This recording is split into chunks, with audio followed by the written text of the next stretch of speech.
fake food is basically poison. It's poison for your metabolism. And so once you understand that, there's just no real reason to ever feed yourself poison again if you know how bad it is. Abel James, he was the winning coach on a reality weight loss TV show. He is a New York Times best-selling author with his book, The Wild Diet. He is a musician. He has had a top alternative health podcast since 2012 titled The Abel James Show. There is a video of Abel and Dave Asprey riffing about biohacking, and Dave gave the impression that Abel and Dave were the only two really doing biohacking at the time. So Abel has been in this space really since the beginning. The more obsessive we get about living forever, I think some people sacrifice their current present happiness. It's hard to hang out with people and build real human connections if you're going to bed every night at 7. In terms of longevity, just eating clean and drinking clean water. Strength training is really something that... Hi, my name is Chris Burris. I'm a longevity expert and the chief scientist at a lab focused on a longevity molecule. My primary focus is to help people live longer and better lives with science. Make sure to subscribe and share so you and your friends can live longer and better, well, actually, so you and your friends can live beyond the norms. I met our next guest, Abel James, at an event in Austin, and I had never heard of him, but it was clear that we had some contacts in common. Our conversation regarding health, wellness, and biohacking was pretty awesome, so I told him, we have to have you on an episode of my podcast. To briefly describe Abel is not an easy thing because he has so many accomplishments. He was the winning coach on a reality weight loss TV show. He is a New York Times best-selling author with his book, The Wild Diet. He is a musician. He has had the top alternative health podcast since 2012 titled The Abel James Show. There is a video of Abel and Dave Asprey riffing about biohacking, and Dave gave the impression that Abel and Dave were the only two really doing biohacking at the time. So Abel has been in this space really since the beginning. So I'm excited about what we're about to cover. Abel, thank you for joining us today.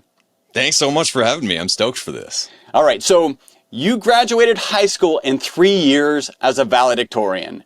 After getting your undergraduate degree, you created your own disciplinary curriculum to study brain science, music, and technology, graduating as a senior fellow with honors. So you are really smart. I have seen your other content, so I feel like I should just go, and we were talking about this before we started, and I could just say, you know what, Abel, just go. Just talk for an hour and let us know stuff. But before that happens, I want to ask, what kind of environment did you grow up in? Like, where did you grow up? Did your parents push you to graduate in 3 years? What was growing up as Abel like? Oh, what a wonderful question. My parents are amazing. They were very encouraging in all sorts of different ways. Still are. Still together. Still with us. Still rocking out. My mom plays the stand-up bass. My dad plays the banjo, and we all rock out from time to time. But I grew up in the middle of nowhere in New Hampshire, and I didn't, there was kind of a recurring story that I was told is like, if you don't get out there and like make something happen, you're going to be pumping gas here for the rest of your life. So a lot of my, trajectory ricocheted off of that idea where it's like, I don't want to be stuck in this town pumping gas for the rest of my life. So might as well just jump through a few hoops. And so I've been jumping through a lot of hoops for many years, but in many ways it was music and creativity that kind of brought me out of my shell quite early. I was a really shy kid. I would prefer to just like sit in the corner and read a book, or be outside by myself in the woods or something, to interacting with any people, or certainly like being in front of people, speaking or playing music. But I fell in love with music early, playing the clarinet and saxophone, later other instruments. And that was like my first way of interfacing with people and trying to like give them something with a bit of joy or levity, especially in the holidays. And eventually that kind of led into, as I grew up, entrepreneurial ventures, putting a band together and going on tour and that sort of thing is training you to herd cats, to manage money, to make relationships, to book gigs and all these things. I didn't know that I would kind of become a career podcaster after that, because that didn't exist then, right? But it definitely, over the course of the years, playing lots of live shows, learning how to do live sound and recording, led to, taking my writing and my blogs early and then kind of transitioning that into into the world of online media as technology caught up with that, right? Like first with audio, and then later with video, and then later with VR and 360 and stereoscopic, crazy stuff like that. So it was pretty cool to, in retrospect, to grow up where I did. Not privileged, not much money, and so like the things that I achieved felt like mine. I had like a large degree of agency. My parents were really, really supportive with that, and so really interesting first question, because I've been talking today on a couple of other interviews with educators and people who are trying to basically reinvent the education system so that it mirrors more like the way that I was raised. Like I did go to public school, then I went to a little bit of private school in high school, and then of course in college. And what I tried to do was have as much like face-to-face interaction with the teachers as possible so I could actually learn. And, when I was in some classes, the teachers are just like, what? You're here to learn? You don't belong here. Come on, let's go over here. So lots of independent studies, and it really changed the trajectory of my life. All right, so I'm not sure you answered this very specifically. Did your parents push you to graduate from high school in 3 years?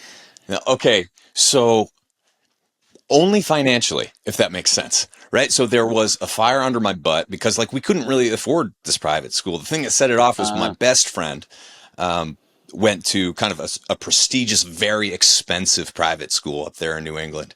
And I really wanted to stay with him, like I wanted to go to that school, but they didn't really have financial aid, and it was obscenely expensive, especially for our family at the time. And so since he was leaving, the public school system, as were a few other people in my grade who were great friends, I decided to look into options for like the more discount private school, the ones that allowed me to get there with financial aid and without just like truckloads of money or whatever. And so making that work was a challenge. I started working really, really young, like generating some level of income through working at restaurants, music, and other side gigs. And I did have a little bit of help from my folks, but mostly it was on me. And so like graduating in 3 years versus 4 years is thousands and thousands of dollars, whether it's in loans or money that I would have to generate in some way when I'm 14 years old. It's like, so doing that math early and taking it really seriously was powerful. At the time I resented the heck out of it. I was so mad that like,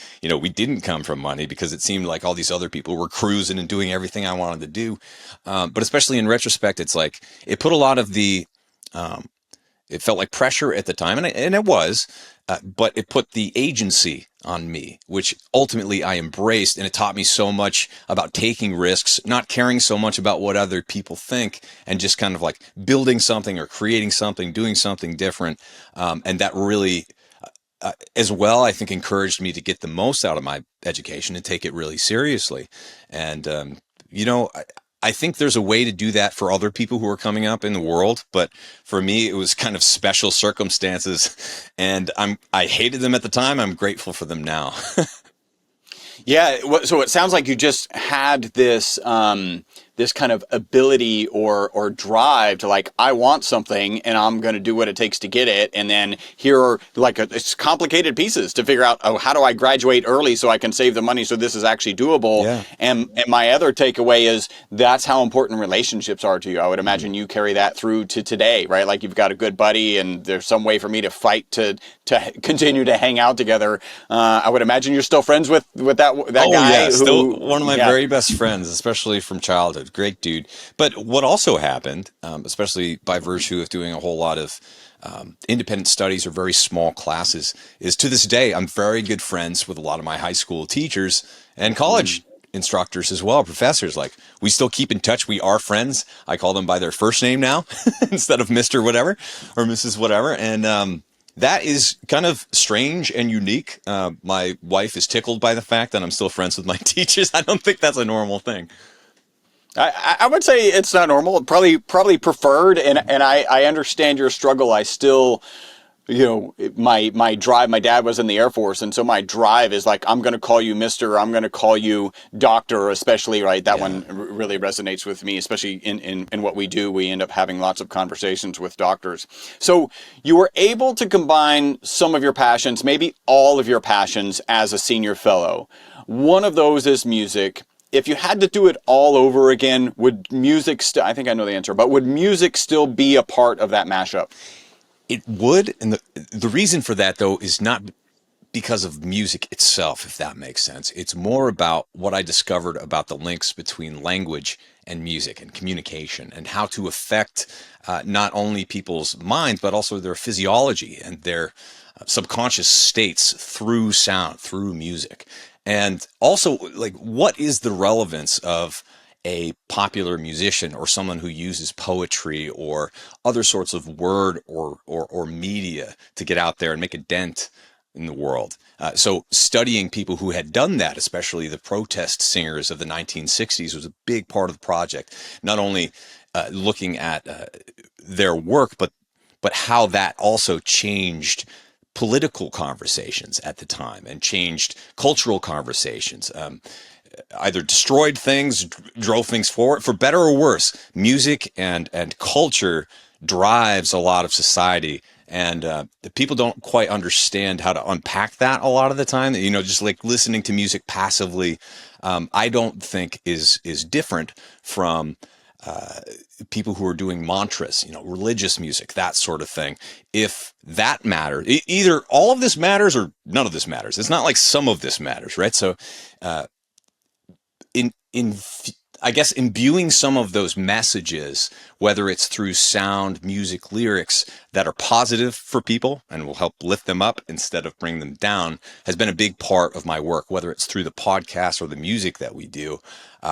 It's really important to me that we're not singing things that are degrading ourselves or degrading society at large. Because if you look at popular music, especially, you know, for a while there, I was playing lots of private clubs, and I was in a vocal group and a couple of bands that did a lot of weddings. And at the weddings, you know, it's quite easy as a musician to become disenchanted. You do a few too many, and you see the songs that people really respond to, especially for the DJ sets after the band plays.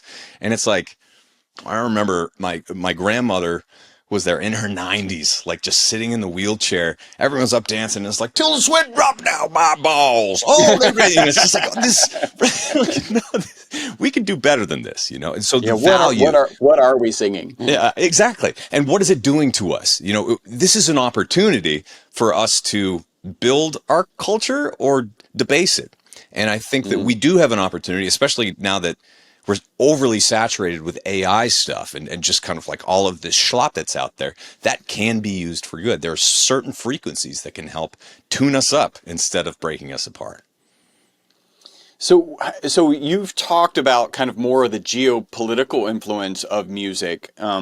I remember reading, and my next question will jump into this as it relates to my son, but I remember reading that one of the values of music is its exacting nature. So for instance, if you play 95% of the notes on time and 95% of the notes accurate, how does your music sound? And people may not realize it sounds horrible. Like that's just a garbage execution of music. And that's a 95. In any other environment, you just got a 95. Like you're killing it, right? Like that's an A. And you know, it's right. Like that's an A. And so this kind of exacting nature of music, how does that resonate with you? Yeah, it's true. At the same time, there's something to be said for, like, music is not perfection. And that's one of the problems with AI and kind of like this generated music stuff, or even people who just like stay a little too close to whatever is on the page, right? Where you can't really differentiate that. If it's perfect and a perfect, performance as well, you can't really differentiate that from a computer performance in some cases, right? And so there is something about bringing the human element of imperfection to a song. So like, for example, if you're singing a song and you get to the bridge or whatever, you get to the middle of the song where it's kind of like the critical moment, the emotional moment, you could sing that note perfectly, or your voice could crackle a little bit, as it does when you're feeling deep emotion. And so sometimes, like, putting that into the music on purpose or accidentally, like I've been at many shows where it's like all of a sudden I'm overcome by this emotion. I'm like about to tear up. It's like, man, Abel, hold it together. This is too much. You've performed this before. Yeah, but a little bit of that is really important. And so, especially now, for a while there, I wasn't playing live music much at all. I was playing lots of music at home, but not like the live performance thing. But especially post-pandemic, in the age of AI, the human element is more important than ever. Whether we're talking about, the world of health and getting together and shaking hands, meeting each other, being in the same room, there's a magic there. That definitely applies as well to music, art, dance, like all these things I think are essential to being human and being a healthy part of a community. Having those things ripped away and prohibited, no haircuts allowed. Like, you can't go to church. All of this stuff for a while, it took us out of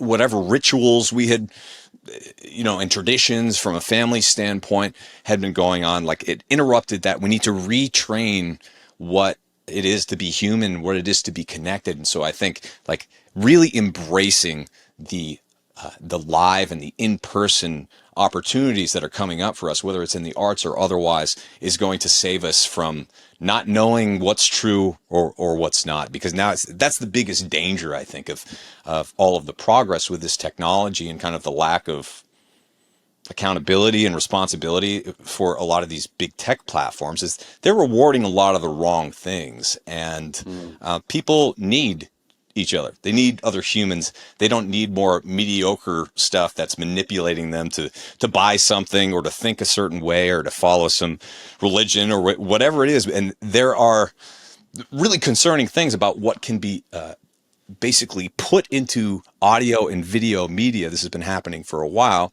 Like I said before, you can use certain frequencies and types of music and sound to change the brain in a positive way. That can also apply in a negative way. And that is being done. It's been outlawed in some countries already, but it's important to be aware that, like, whenever you're in front of a screen or you're listening to something that's not a real person, or you don't know that it's coming from a real person, it could be affecting you in ways that you don't understand. Yeah, and it's not the real thing. You're being affected on the assumption that it's real, right? And the fact that it's not real should weigh into how it affects you. I think I think the mildest way to say it is we have some interesting times ahead of us. Yeah. like we have some interesting times. Yes, we do. All right. I want to hop into your reality TV experience. It happened about the same time as you published your book, The Wild Man. Were those two interrelated? And really, how did you end up getting and the show was called My Diet is Better Than Yours gig? Yeah. So The Wild Diet, I actually put out about a year before the show came out or so. Although I had put it out in other ways, self-published before that, but did the book with Penguin Random House. And it was actually, the TV show itself was through Twitter way back then, where someone tagged me. I think it was a producer. And the idea was it would be similar to The Biggest Loser, but with no screaming trainers, without degrading the people who were part of the competition. It's all about, like, lifting each other up. That turned out not to be true at all. That doesn't make good TV. But sounds good. Yeah, it was a incredible experience, and I'm still in touch with a lot of the folks who were on that show. It was hosted by Sean T. and so basically the premise was that there were 5 different coaches at a time for people who were looking to lose 50, 100 plus pounds, as well as finish a half marathon after 14 weeks of eating a certain way and training a certain way. And hilarity ensued. So, what was your diet on that show, and how was your diet received? As kind of, what were some of the competitor diets that you were up against? Yeah. So, of course, there's the vegans versus the meat eaters, and kind of everything in between. We were branded the meat eaters and wore red, and not so much because we ate only meat, but because we didn't refuse meat, if that makes sense. So, like, we were having our bacon and eating it too, while other people were just kind of like nibbling on lettuce or not eating anything at all, or over exercising and that whole thing. So, to go back to before, we did win number 1 the first week in the weigh-in, number 1 in the fitness competition as well. And after all of those weeks, we could have been fired. Like any of the coaches could have been fired, and many of them were, because they didn't have a good relationship with the people who they were coaching, or they weren't getting results. Their way of eating wasn't working. But anyway, so my approach was basically eat plenty of protein so that you're not hungry. Like, eat enough protein to not be hungry. Drink your bone broth. Balance that out with a little bit of veg, most of it cooked. Real food, stay away from flours, seed oils, all of that stuff. Back then, that was quite revolutionary to a lot of people. They had not heard of this. And I was talking about intermittent fasting on national television. Meanwhile, like during the ad breaks, they're selling cornflakes and like all of this stuff. So it was an interesting dichotomy and a great learning experience. But basically, my dude Kurt loved eating this way. He loved meat. He likes pasture-raised meats. And so basically, it's all about eating high-quality plants and animals as our grandparents or people might have decades ago. So anything newfangled, be skeptical of it. Not that everything new is bad, of course, but most new foods, especially the ultra processed variety, I encouraged him to stay away from. And I've been doing that personally as well for more than a decade now. And I would never go back to the way that I was eating before, which was, really trying to stay away from red meat, dietary cholesterol, saturated fat, yada, yada, yada, and eating my whole grains, not worrying about the PUFAs, the types of fats that, basically came from industry as gear oil that are now in most of our processed foods. So kicking all of that stuff out solved a lot of problems pretty quickly. For Kurt, who I was coaching during the time, you could tell his inflammation went down. But by the end of the competition, we technically, according to the show, did not win. We had the most fat loss. We had the most weight loss, but they rewarded muscle loss on the program itself. So we technically got runner-up at the end, which was excellent because it became this whole thing where I had my podcast throughout this whole thing, the whole filming of the show. And the show was only, 8 episodes on ABC, and it went on for a few months. And so by the end of the show, I had most of the people, the coaches, Sean T, the contestants on my podcast, long form, to talk about the difference between losing muscle by under eating and over exercising for a while and the long-term implications of that versus protecting your muscle through certain types of training combined with sufficient protein and eating healthy animals and a little bit of veg, like I said, staying away from the junk. So that became a great opportunity to kind of get a lot of interest around a subject and then educate a little bit more in the long form. And reality TV show, that's not there to educate people, right? It's there for entertainment. Yeah, it really is. It's almost the opposite of if you can get a short sound bite that is entertaining and inaccurate, that's probably going to get airtime. Yes, the more inaccurate, the better. But this one was so underfunded that thankfully they weren't able to really get ahead of the narrative too much. So they weren't expecting us to do well at all. I thought basically they expected that I'd be gone the first week, and we killed it. It was so fun. It was so amazing. So did it have like an elimination piece of it? So like whoever was at the bottom rung actually dropped out. Okay. The coaches though were eliminated, not the contestants. Okay. Yeah. Wow. So your diet had to have impact within the week, man. Every week. How much did you focus on just mindset and mentality? Most of it. Like that.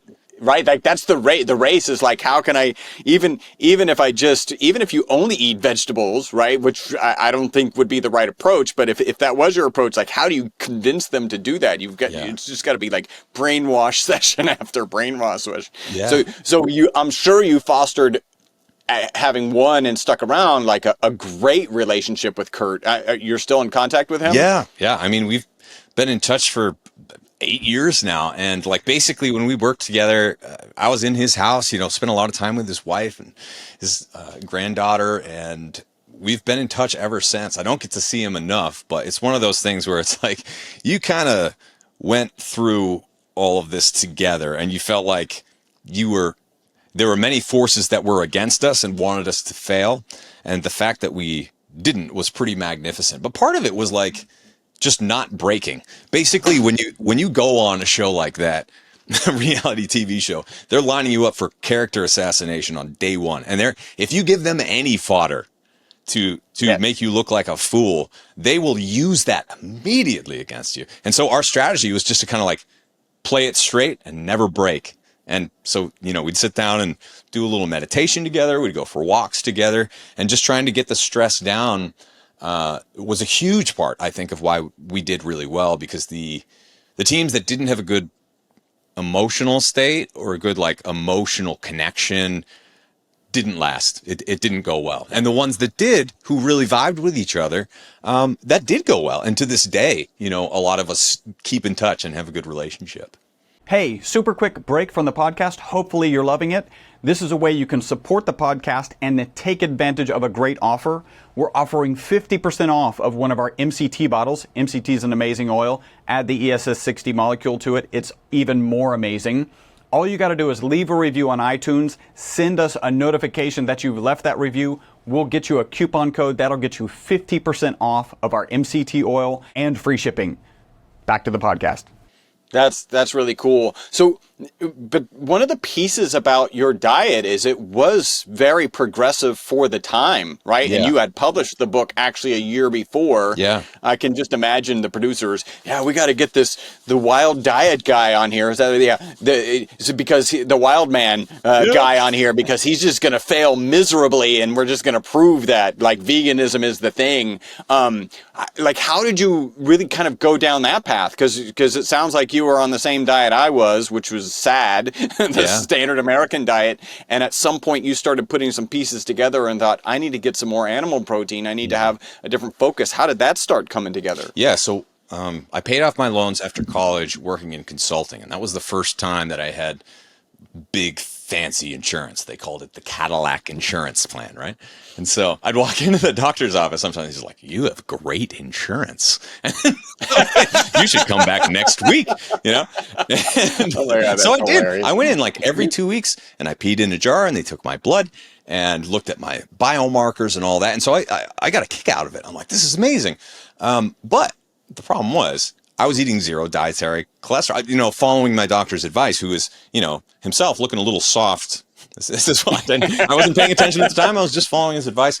You have Cadillac insurance. This is the smartest guy in the room. This is the best doctor in Washington, D.C. I get to go to him every 2 weeks. All right, I'm going to listen to this guy, because we've got a family history of high blood pressure and potential heart disease and other various problems with the thyroid, that sort of thing. And so, talking to him about all of those issues, I'm like, how do I prevent this? I'm 23, gosh, what was I? 22, 23 years old. And so by doing those things, changing my diet, I'd never been afraid of like meat before or dietary cholesterol, that sort of thing. But if he tells me to do it, I'm going to do it. And so I'm going to do it really well. I'm going to do it hard. So after 18 months of basically following that advice, continuing to, I've always been a runner. I love to run. And at the time I was still running probably 20, 30 miles a week. But I had been consistently putting on weight, feeling worse, just like running ragged. And over the course of time, my thyroid kind of pooped out. I couldn't regulate my body temperature. My biomarkers kept getting worse and worse and worse. I put on 30 pounds, and all of a sudden, I'm in my early 20s. And the thing that happened to me was I came home one night, and my apartment building was up in flames, and I lost everything except for the clothes that I was wearing. And so after that, I looked at myself in the mirror and kind of had this moon-shaped face and all this inflammation, and I was kind of fat. And I looked and felt like a guy who was not doing well health-wise, middle-aged or whatever, despite the fact that, I'm 23 or whatever I was at the time. And I looked at myself in the mirror, and I'm like, well, this is not working. Let's try something different. And basically, my doctor had said that eating red meat would stop my heart and give me all these problems.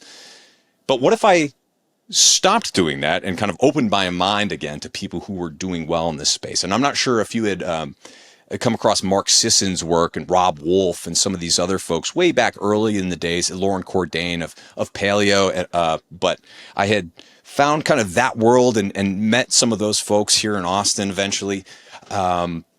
and also kind of like looked into cyclic ketogenic dieting, the value of eating eggs and red meat, like, because they couldn't all be bad. We've been eating this stuff for a long time. So I kind of looked into it a little bit more.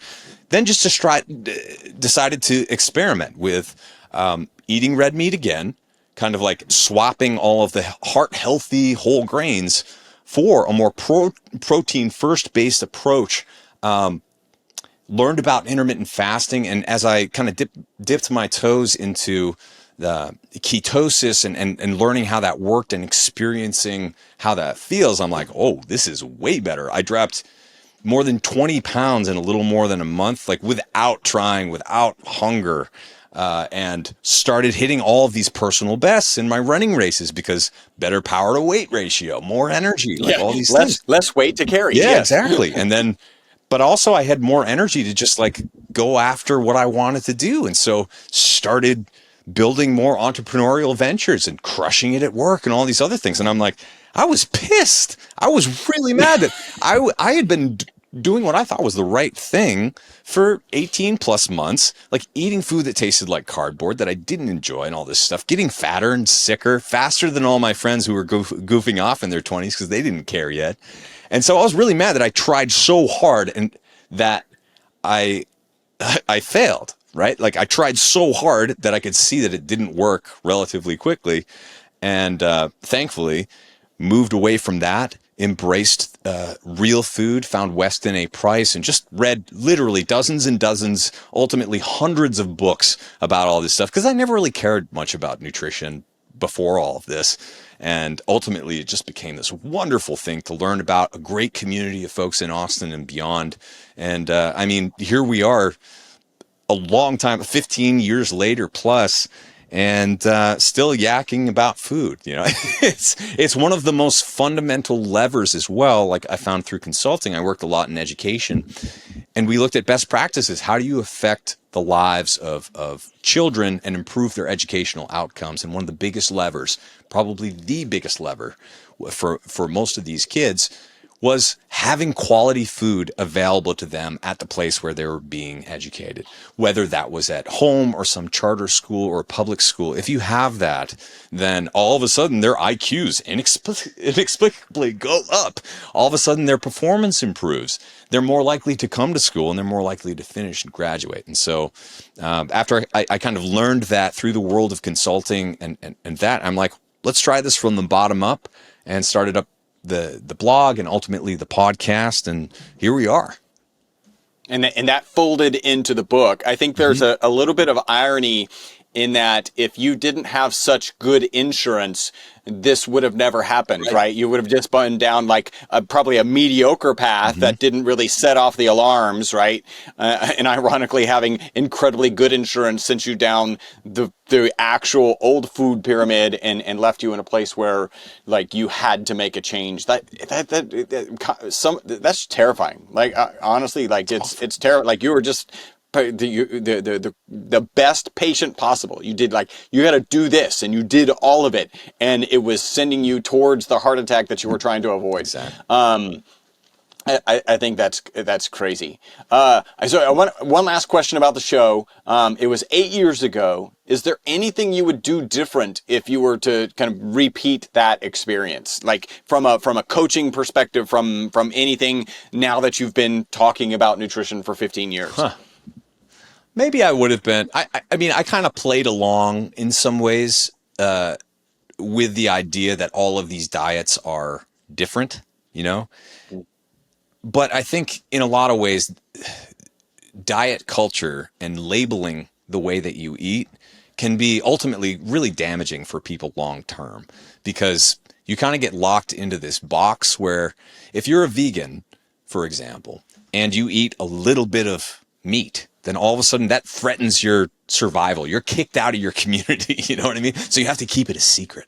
And keeping secrets with your own health, whether you're talking about diet or anything else, that's going to be a problem ultimately. And wrapping your identity around the name of a diet can also be very problematic. So like many of the projects that I have, the Wild Diet is supposed to be a little bit tongue in cheek. It's not meant to be a diet book. It's meant to be ricocheting off the diet books, if that makes sense. So you're not following a diet. You're just having higher standards for what you're willing to put in your body or not. And there's real food and then there's fake food, but fake food is basically poison. It's poison for your metabolism. And so once you understand that for what it is, then, and you have your standards here, then there's just no real reason to ever feed yourself poison again if you know how bad it is.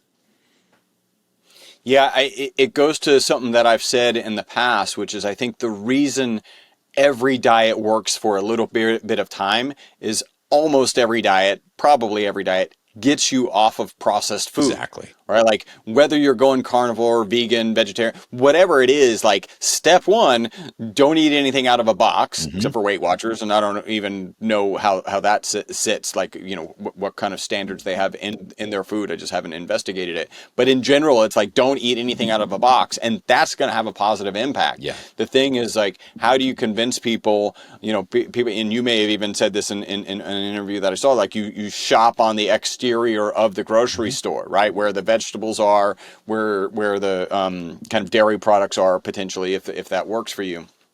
So yeah, I think they all work in the middle. Get off of those processed foods. Yeah. As I mentioned in the beginning, there was a conversation I saw you had with Dave. You were clearly there very, very much in the beginning. Your wild diet talks about kale. I think in one of the kind of previews or explanations of the diet, you mentioned kale. My understanding is that you and Dave were some of the leaders in the beginning. You probably know that Dave now hates kale because of oxalates. Where do you sit on kale today? Has that changed at all? Yeah, I mean, oxalates are definitely an issue. And actually, yeah, one of the very first podcasts I did, I recorded it in late 2011, very early 2012 maybe, was all about oxalates and how they can kind of wriggle in there and cause a lot of damage without you knowing it. The thing is, it's kind of an individual thing. Some people can't tolerate it. Kidney stones, joint pain, also eye problems, you know, it can manifest in all sorts of different ways. And we do have some of that in my family as well.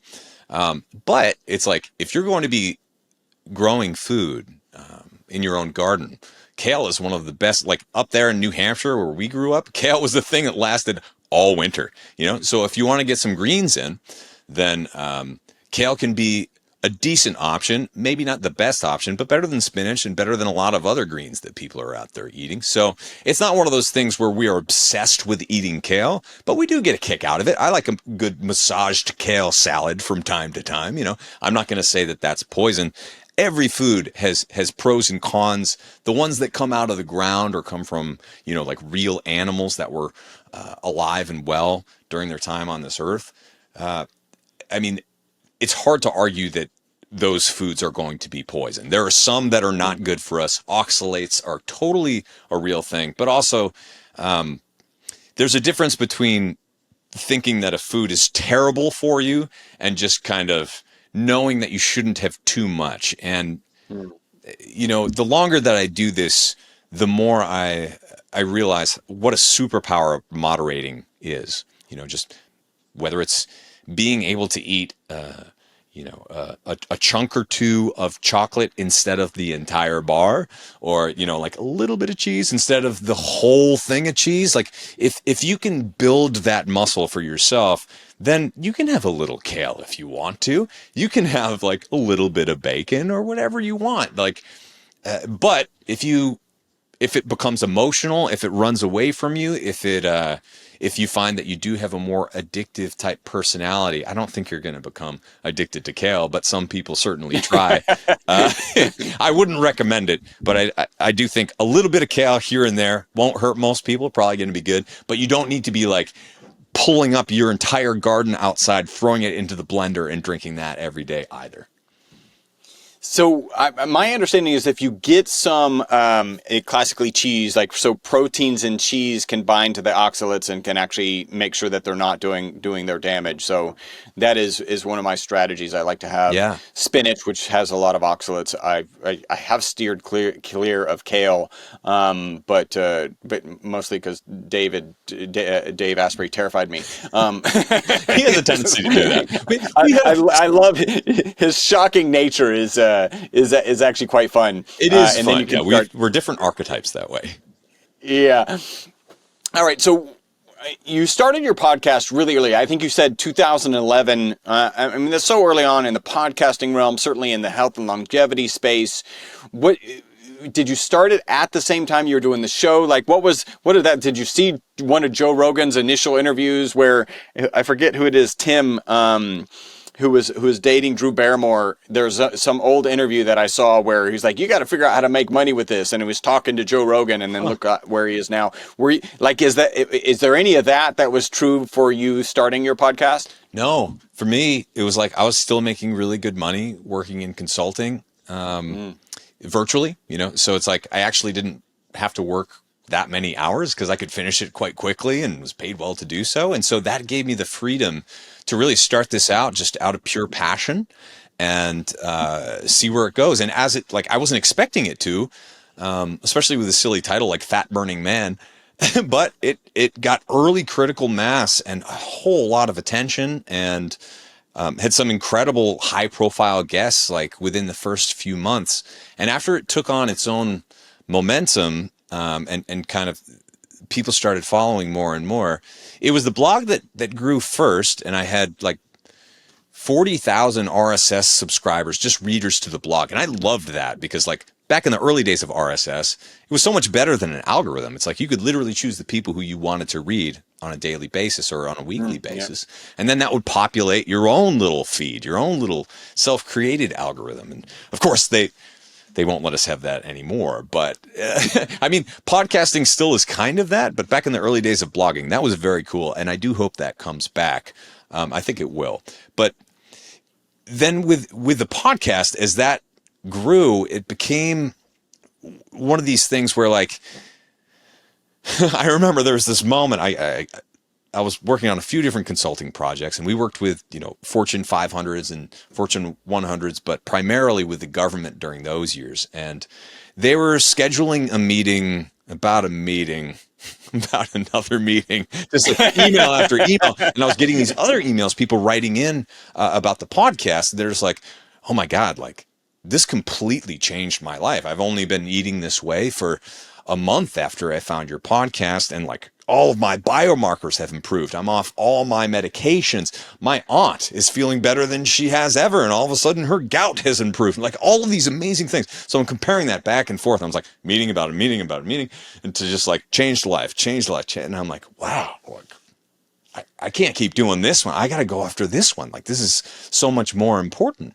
And so, because I had built kind of like a platform, I'm like, what can we build around this to give to people? So cookbooks, digital cookbooks, meal plans, apps, and some level of coaching and community. And then so many other projects as well. We kind of like built these projects and businesses. My wife and I, we've been working together for more than a decade. Like, what can we build around this to help support this message and make a dent in the world in a positive way, and pay our bills at the same time, so that we don't have to work these jobs that aren't quite as aligned with like making a difference in the world as this seems to be. And so that's been a wacky and wild adventure over the years. So many different business models, so many different projects. And one of the things I'm really thankful to be able to do is, like, once a project doesn't feel right anymore, we can just let it go and try something else. Like, we had our own supplement company for 6 years, and all the ins and outs of running that and ordering inventory and paying staff and all of this. Once the numbers changed during the pandemic and our margins got squeezed and shipping became unreasonably expensive, we're like, God, we made a really difficult decision, but I know it was the right one to be like, is this the type of work that we want to continue to do, despite the fact that we hate it? It's like, we don't like the day-to-day work of this, and it's taking away from the stuff that we love doing. So letting that go and letting other projects go, shifting to the new ones that are more future-oriented and more passion-based. It's always a moving target, but I'm really grateful to kind of stay nimble so that we can keep our souls and our passions intact, because I'm sure you've you've met a lot of people along the way who have imploded or their relationships have fallen apart, despite the fact that their businesses may have succeeded. They may have made a lot of money, but it's like, at what cost? And so we try to be really careful with what we're doing with our time here on earth. And sometimes that means making a radical shift or a pivot. And especially as the rate of change is increasing, I think it's important to kind of stay light on your feet and try to look forward to whatever is coming next, because it's always changing. Yeah. Yeah. You're right. I love the phrase, if you're uncomfortable with how quickly things are changing today, don't worry, things will never change as slowly as they did today. That's true. It is only going to get faster. We have some interesting times ahead of us. So on your podcast, Fat Burning Man, right? That's still the title. It's called Abel James Show now. I let the Abel James Show, right? Started off as Fat Burning Man, the Abel James Show, and that's what I said in the intro. So I've forgotten in that short period of time. Probably need some MCT. So you've interviewed like 500 experts. Recently, it was Gabrielle Lyon. She's certainly on my radar. I would love to have the opportunity to interview her. I want to give something so that people might go check out your podcast. What is one of the interviews that you did, probably with people that we wouldn't know, like that a lot of people may not know, that just kind of blew you away? It was like, this is great information. I got to get this out. Yeah. I'm going to share a couple. The first one might sound selfish, but it's really not, I promise.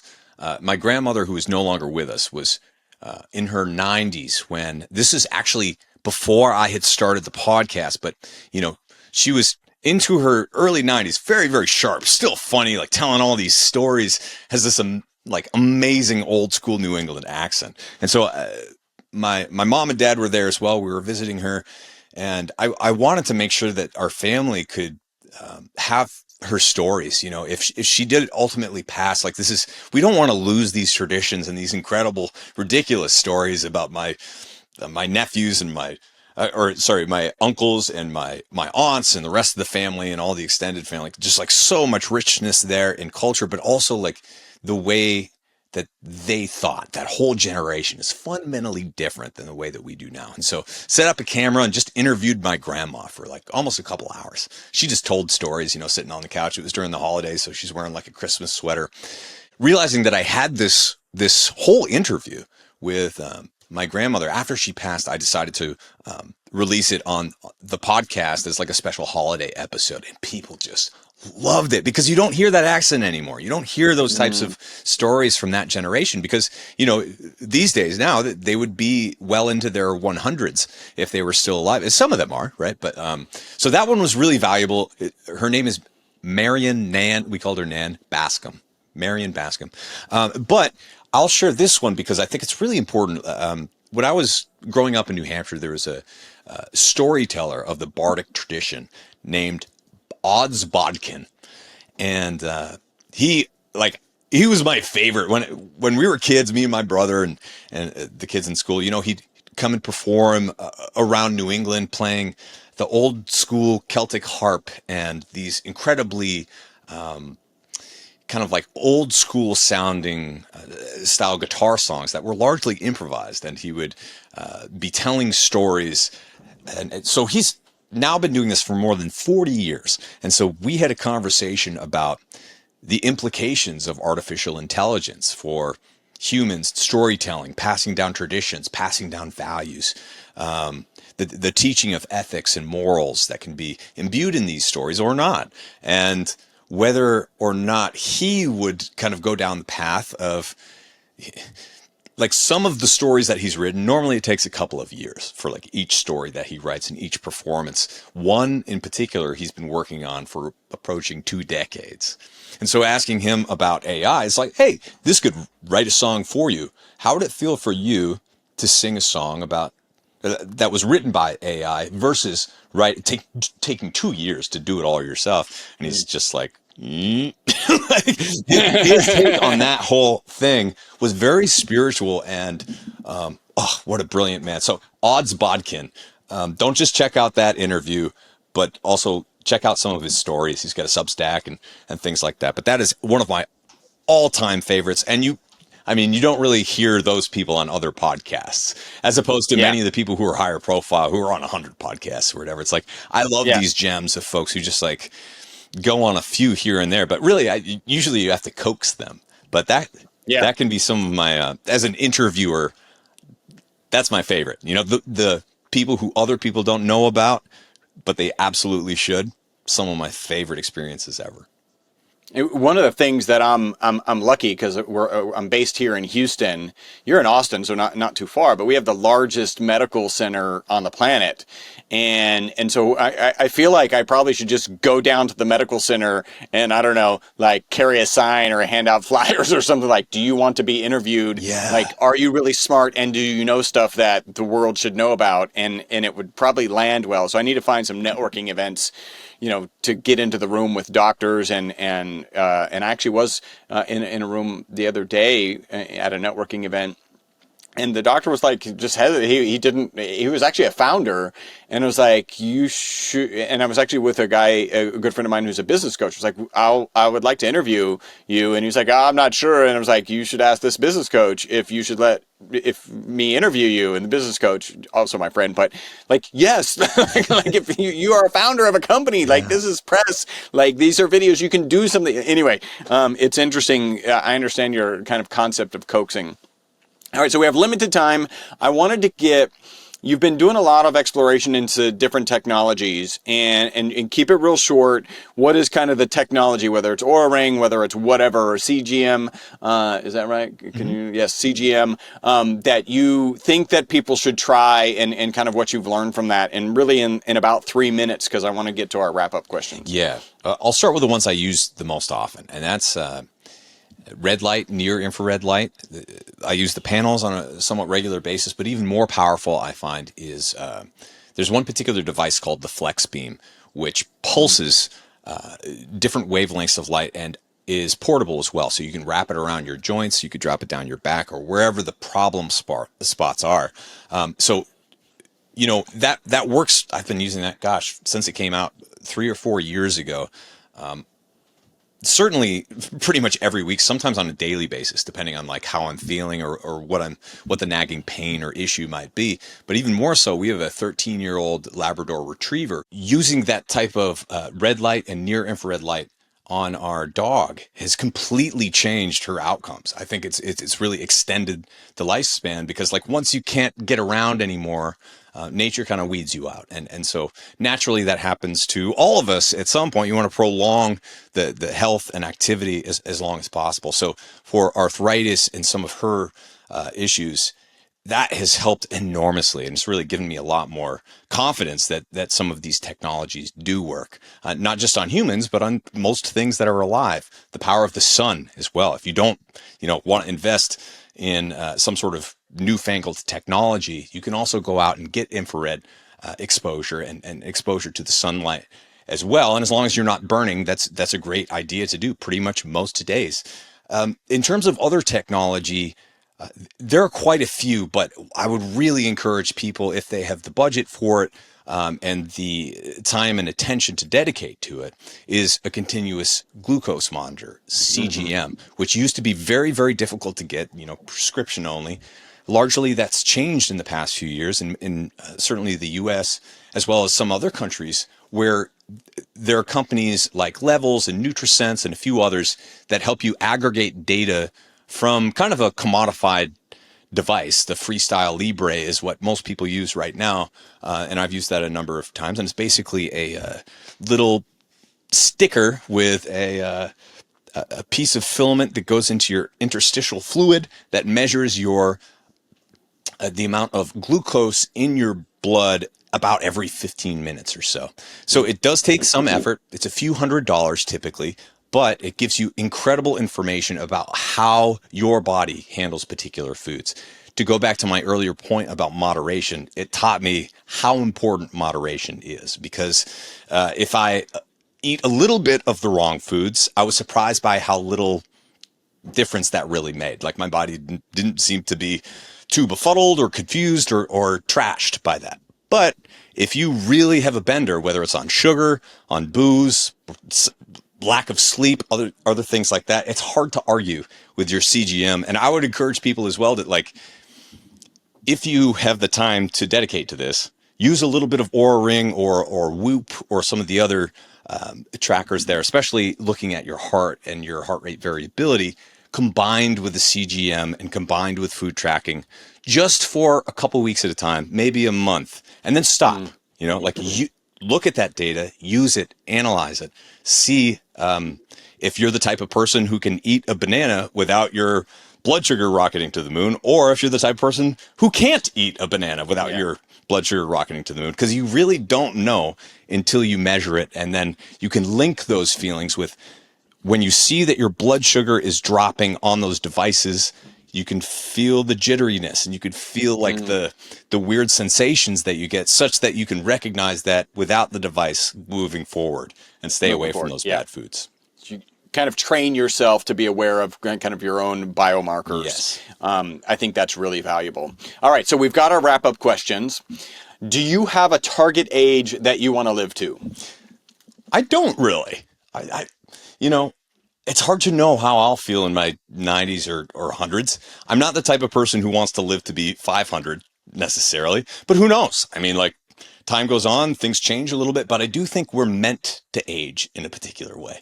You know, like my grandmother, her personality changed throughout those later decades.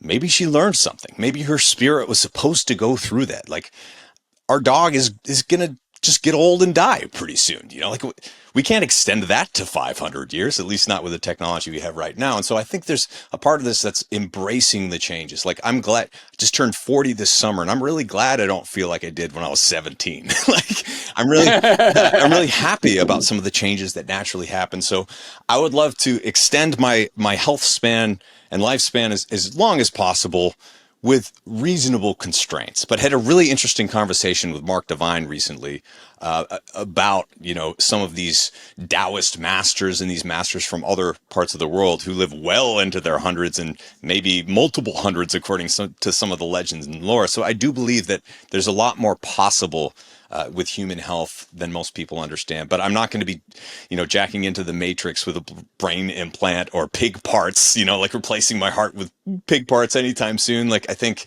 there are two ways to go about this, and I'm really leaning toward the natural side for the most part, you know.